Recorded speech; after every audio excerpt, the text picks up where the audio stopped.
team like Kyrie and KD, or the Lake Show with King James and AD. Wish I could match him up with the bad boys from the 80s, but no black and white, I need that in HD. HenDawgz.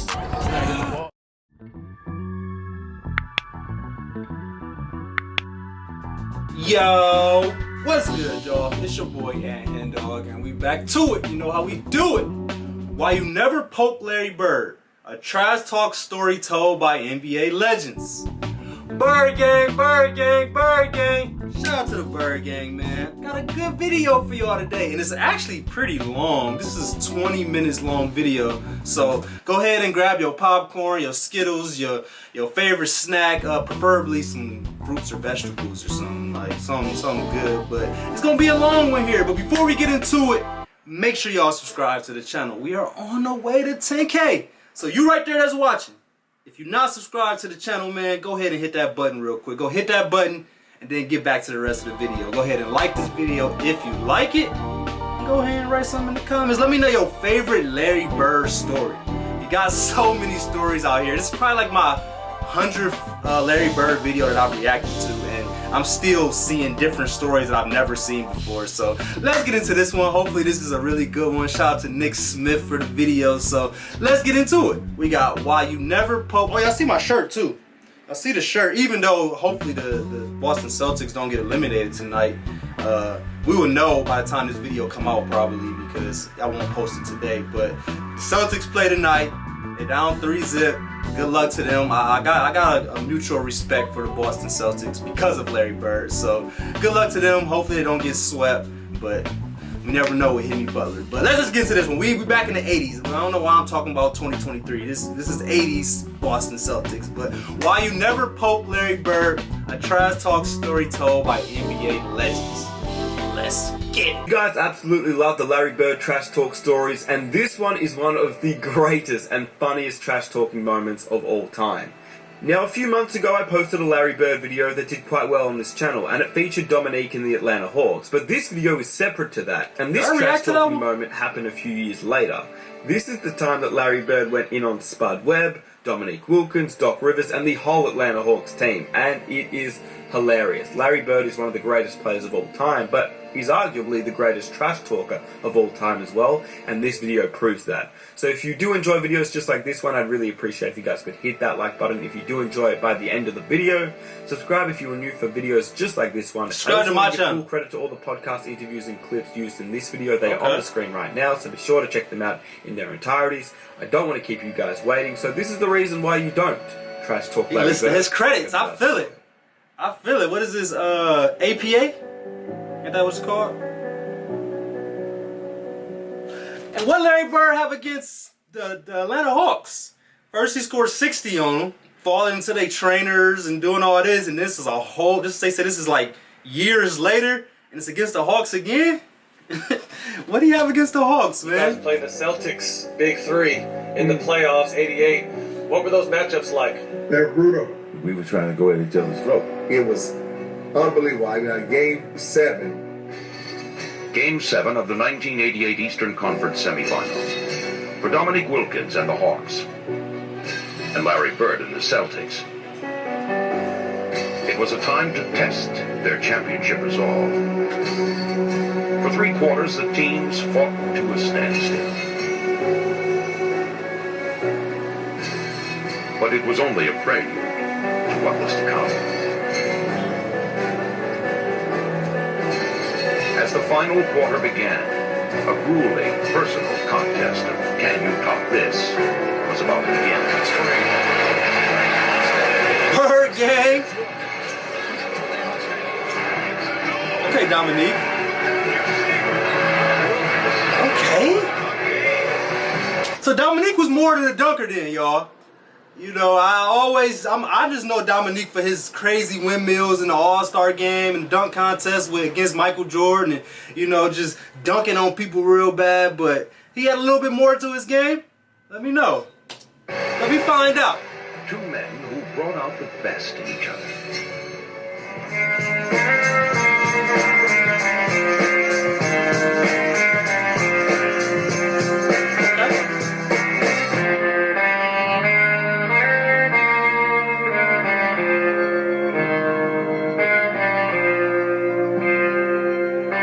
while I was in college, I used to watch and get sports remember illustrated. Kevin And Willis. I remember seeing Dominique Wilkins. And I said, man, I would love to play with this guy, not knowing anything about the Hawks, but it was like, I would love to play with him. And then ended up getting drafted by Atlanta. Now Nick's my teammate. And I was like, I mean, a dream come true. You think about those Atlanta teams with Dominique and Spud and Doc Rivers and Tree Rollins. And so we, you know, they for sure had the respect of us. Kevin Willis was a good player, and Dominique and Doc Rivers and Spud Webb came off their bench. and Randy with He's dunking so hard. Kevin Willis, yeah. I mean, Hook, Flip Robinson, Flip Levinson, the original big dog. Yeah. Who is the modern day Atlanta Hawks? Because they didn't really win anything. They didn't win no championships, but for Boston Celtics, who arguably was one of the best teams ever at this point, for them to be out here saying like, Atlanta Hawks had our respect, you know, got the naming off the different players that was coming off the bench. So they obviously was a good team that probably got forgotten about a little bit in over throughout history. So let me know who is like the modern day team that you can kind of say that's the same like the Atlanta Hawks was back in the day. Let me know. We were young, we were really athletic. We had that young and athletic that a team with respect from the good teams. Chemistry, begin to understand each other's games, weaknesses and strengths, and we did that, and we started to flourish after the first 4 or 5 years. They were a deep team that could score the ball, and if we weren't at our best, we were in trouble. But with that team, they were so fun to watch because Dominique was the headliner, but everyone else around him. When we talk about Spud Webb, they would come over and play with us across the street at Georgia Tech. You say, this little joke can flat out go. First small guy getting the dunk contest, win the dunk contest, all that hype around them. The question would be, when it got crunch time, the other team would outsmart them. That was a pretty good bunch, too. That's another question, too. The same thing I kind of just asked about Dominique Wilkins. I want to ask the same about Spud Webb. Like, I've never heard about Spud Webb's game, but obviously, to be 5'7" in the NBA, you have to have mad game. Like, you got to be one of the most skilled players out there. But all I really remember is the dunks, the dunk contest, and you know I don't really ever remember ever seeing Spud Webb take a jump shot at 5'7", which is kind of crazy, but it's just not. It's kind of got forgotten about in you know throughout history. But let me know what Spud Webb's game was like. Was he like was he a scoring guard at 5'7"? Was he like a true point guard? Like let me know a little bit how Spud Webb's game was. To not win it all, and they had that one. Remember the Dominique Larry Bird big shooter? It's Game 7 in 1988 against the Atlanta Hawks. Dominique and Larry Bird. One of the most clutch moments. I remember watching it as a kid. Got me hyped. I went outside and started shooting outside the playground, pretending I was both of y'all. 1988. That had to be one of the best Conference semifinals. Meek and Bird. Game 7, the Dominique Bird series. Shot for shot. Shot for shot. It was going at it. Dominique and Bird going back and forth. I should probably react to that game. We should have eliminated them in 6. Well, the whole series was crazy. Game 1 and 2, the Celtics won by like a combined 80 points. Like they blew us out. As the Hawks found themselves down to the final gasp. But back home in the Omni, they were flying high. The offensive spark plug, Little Spud, found a way to slither through the Celtic defense, putting together a career-best playoff performance and igniting the Hawks to a much-needed victory. I remember coming back from Game 2 Webb was to dishing Atlanta, that boy. the big article in Atlanta Journal was put a fork in him, we're done. You know, and then we win Game 3 and then win Game 4. Go into Boston and win Game 5. And that was a great game. I think we took control. It's a long series. So that lets you know right there, it's a very long series. So they could have easily just quit after the first 2 games. He said they got almost beat by a combined 80 points in the first 2 games. So a lot of people probably was writing them off, like whatever newspaper that was, like stick a fork in them. Like they down 2-zip, you know, then lost by a combined 80 points, and then just like that, they win the next 3. So they can win. They can win this. You can go from being down 2-0, scared to get swept, to be ready to win the series in 6. That lets you know like how much can change in a series, but I don't know what happened. Let's see. It's kind of a clash of two worlds. In Bird, you've got somebody who's already an icon. he's already been sanctified as a Boston Saint. And Dominique represents a different kind of basketball. We had him, Matt, and one time we were 3-2. We won game 5 in Boston. We was not supposed to win that game. Winning game 5 in Boston when it's tied 2-2 is tough. We knew going to game 6, I said, man, we could advance and we can beat these guys. The frenetic Hawks, led by the Freakazoid, had old school Boston by the throat. Up 3-2 in the best-of-7 series. All Atlanta has to do is go down to Atlanta and close the series out. And then the last play in game 6 was, Dominique and I were the two guys that scored. And at the end of the game, we drew up a play. I called a timeout because they knew what we were running. We called another one. It turned into a broken play. I inbounded the ball to Cliff Livingston, and he was supposed to dribble handoff to either me or Dominique. DJ read it, and he top-sided me. Cliff looked at Dominique, and then Cliff went on his own. I went to basket left hand, running the hook. I was mad. Cliff's right-handed. He shot a left-handed hook shot. Livingston, no. Boston has won the game. Because the play was supposed to come to me, and I'm like, "What? You don't break the play, bro." And so we ended up losing that game. And he was trying to be the hero. I remember this old lady at the airport. Carlton Banks. And I'm not exaggerating. She may have been 80. Had her little purse, and she walks up to me. "Hey, Rivers, you thought you wasn't coming back, didn't you?" I will never forget that. I wish I knew who that lady was. Barry made a prediction. He said, Atlanta blew their opportunity. I'm guaranteeing to win in Boston. Well, they had their chance. I'd be mad as hell if they had fans a big talking chance shit to beat us. I think now that we're going to come out and play like we did tonight, but we're going to be at home. And our shots are going to be dropping a little bit better, and we're going to be running a little bit faster. So I'd say Sunday's going to be a big win for the Celtics. Guarantee to win? I had to look at that, right?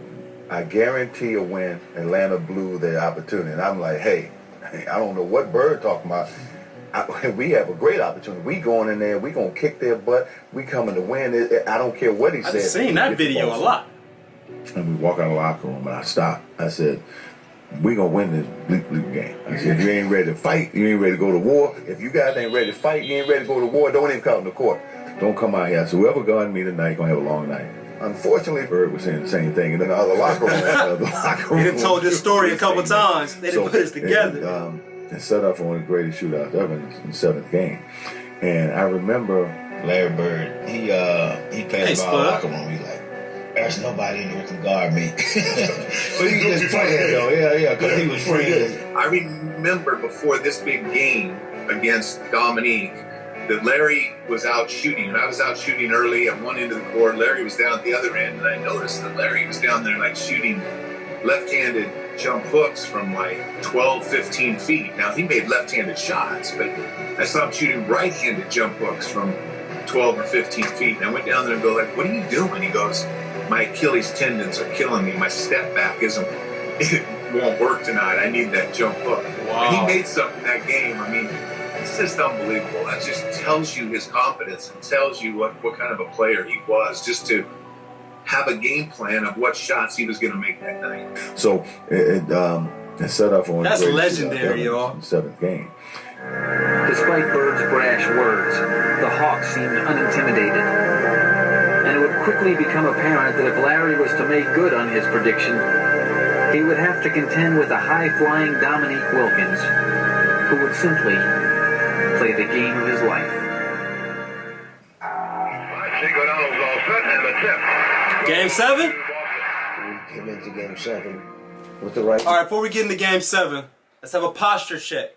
So you right there that's watching, fix that posture. I know you probably linked over right now, got your back all bent. Like, no, we gotta sit up straight.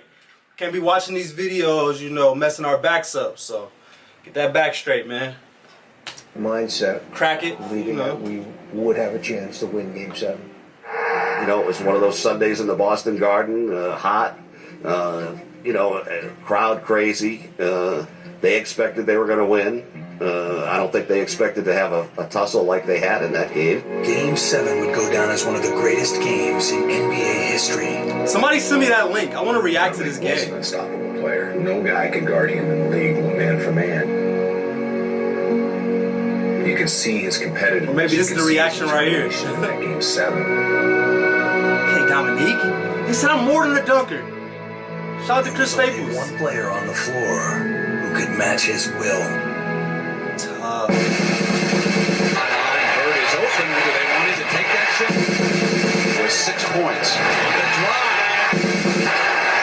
Parrish picks for Bird. Achilles look fine to me. Shooting hand wide open.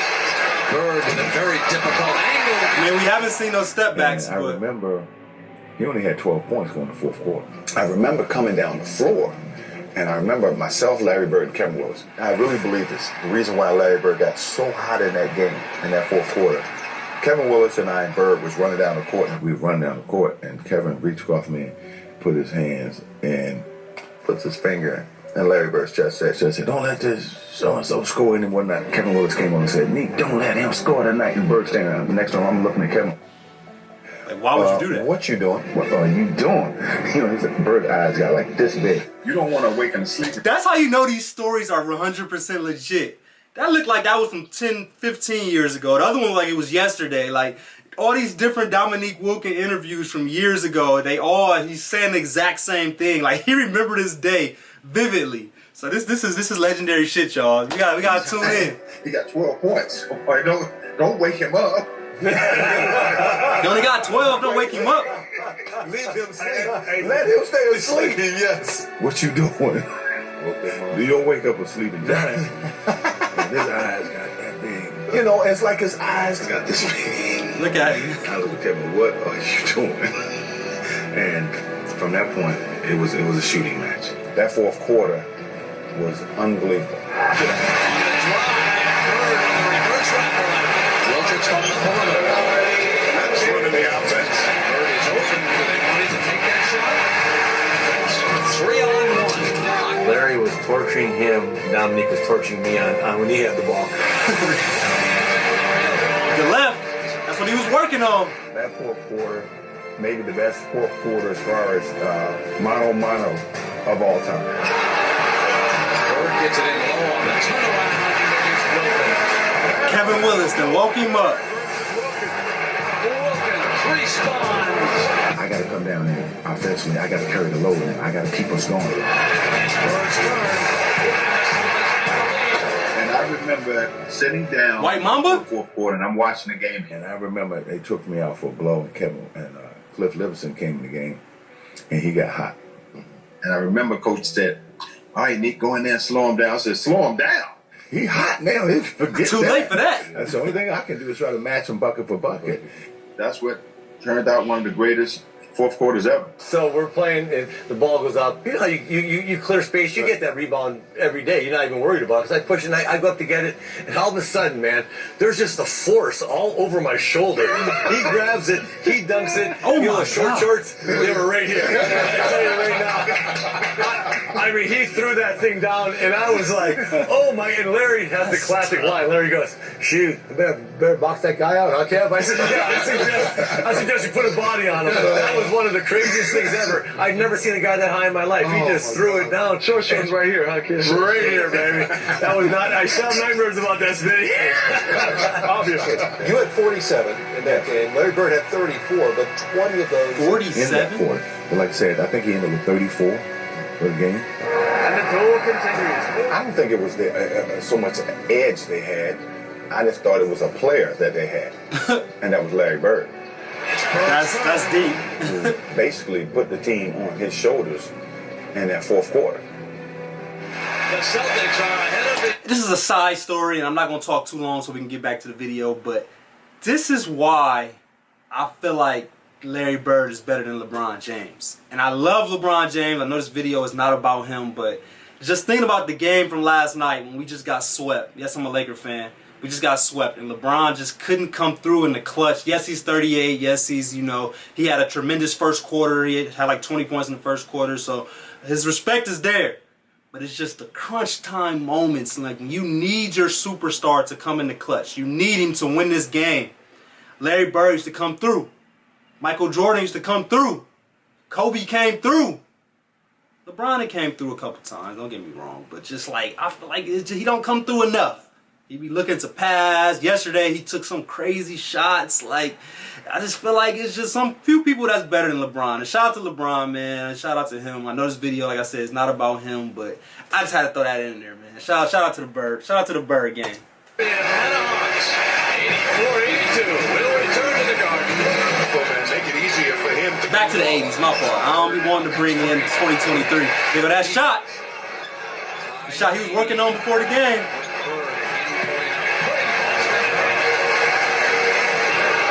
These are all much needed buckets.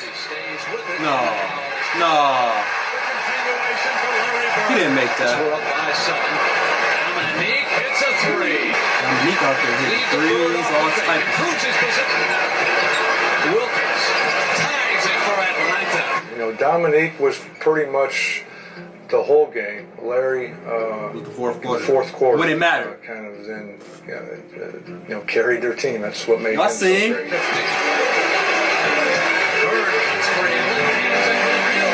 Hopefully this green don't mess up with the green screen, but it's the thought that counts, right? He's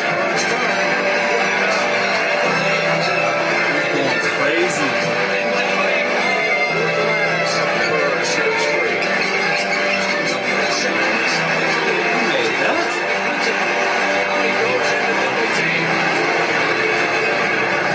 Too much space. It was no space really, but it was too much, if that makes sense. I don't even you get what I'm saying though, right?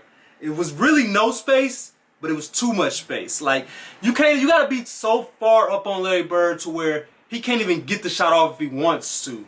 Like to anybody else this is good defense.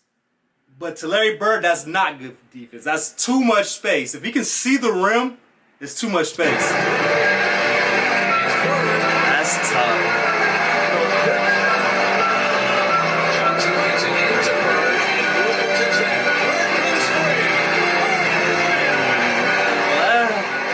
Is he ambidextrous? I think I said that right.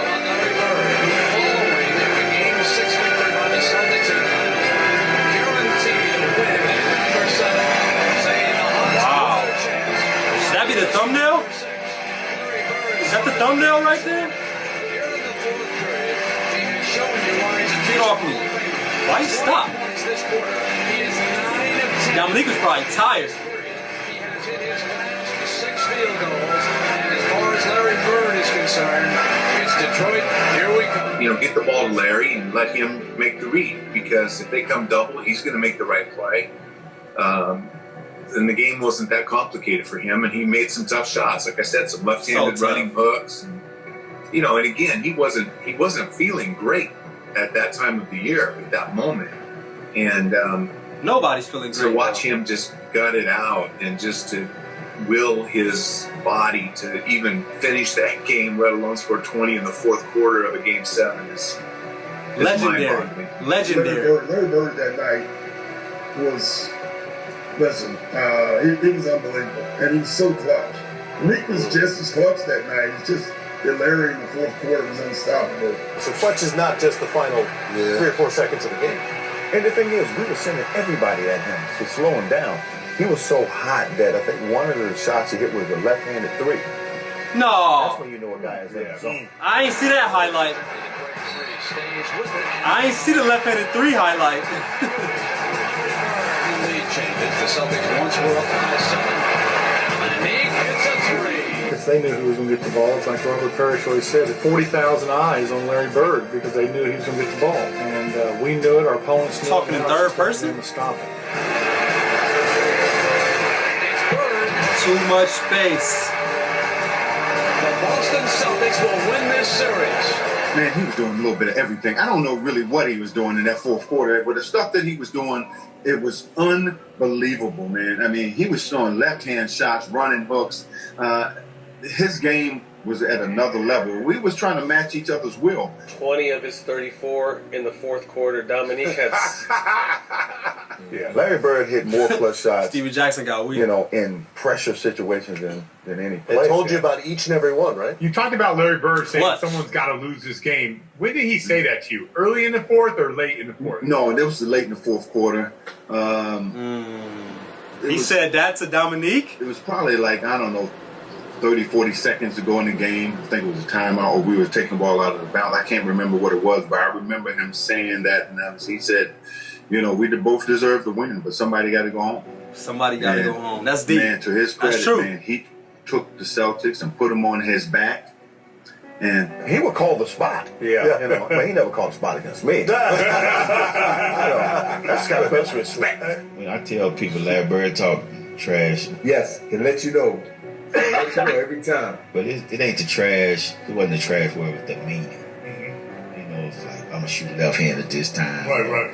Why you putting He was a psychic. A psychic basketball player. I mean, that was one of the greatest performances I've seen from a guy in those circumstances. Because you're talking about 7 games in the playoffs. To carry his team the way he did in that fourth quarter. When you talk about the clutch shots, he hit 10 clutch shots. I was going to say that game. It was crazy too because it's rare in a game you feel it. Like he ain't hit 1 clutch shot.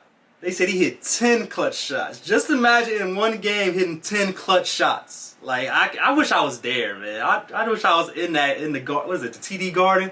I don't know what it was called back then, but just imagine being in there watching that live. Like that's crazy. Game 7. I've been in games where after the game people say, "Man, that was the most amazing game," but you were in it, and you're like, you know, I didn't feel that. I knew it was a good game. Right. That was one of the few games I was saying, this was a hell of a game right now. It was a hell of a game. You know? Absolutely. Yeah. He's like poetry in motion. I mean, he knew how to play the game before you even got to him. And it was a shootout in the fourth quarter. It came down to the last shot. One left to ponder what might have been. The other to lead his team onward. And let me know what you thought about this video down below in the comment section. Be sure to hit that subscribe button if you did enjoy the video. Hit that. Great video, man. That was one of my most favorite Larry Bird videos, I think. And I think it's just constantly goes to show, like, he was not only talented, but he was very smart. Like, so smart, man. And when you mix talent with IQ, shit, the sky's the limit. You get Hall of Famer. You get people like Larry Bird, man. But I appreciate y'all for watching this video. Yeah, I want to shout out Dominique Wilkins a little bit in this video too, because he was the one that was going at him. And one thing that kind of stuck with me when I was watching that is Dominique Wilkins was guarding Larry Bird. Like, he not only scored 47 points, but he was guarding Larry Bird every possession. Larry Bird wasn't guarding Dominique Wilkins because, I mean, he probably wasn't their best defender, so he probably shouldn't have been guarding him. So the fact that Dominique Wilkins had to score 50 and guard Larry Bird, like, that's very, very impressive, man. So shout out to Dominique Wilkins. But I appreciate y'all for watching.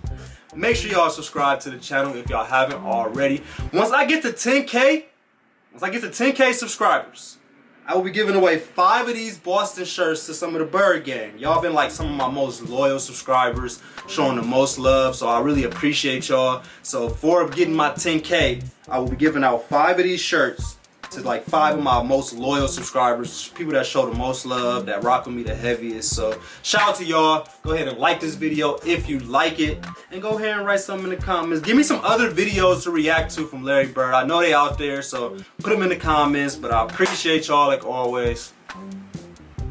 We out.